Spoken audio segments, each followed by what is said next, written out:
Have you ever given much thought to this story of Peter walking on the water and why it is exactly that he became afraid? I mean, here we have this guy who steps out of a boat in the middle of a storm and he's walking across the sea. The wind picks up. He hears the wind and he sees the waves and he becomes afraid. He becomes afraid.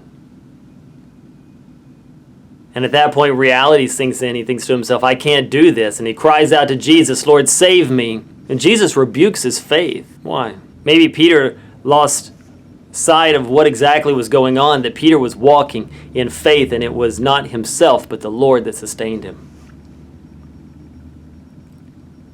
And when an obstacle came his way, when something came into his path that made him a little bit uncomfortable, he panics. He says, the wind's blowing.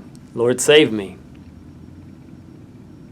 All the time forgetting that he is walking on the water.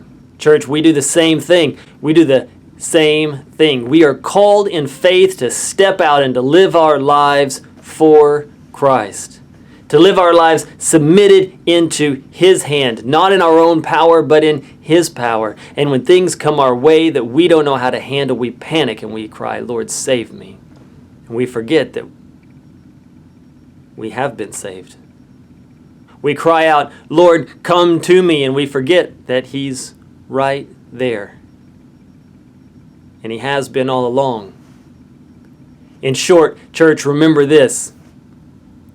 Don't get distracted by the wind and the waves. Keep your eyes focused on Christ.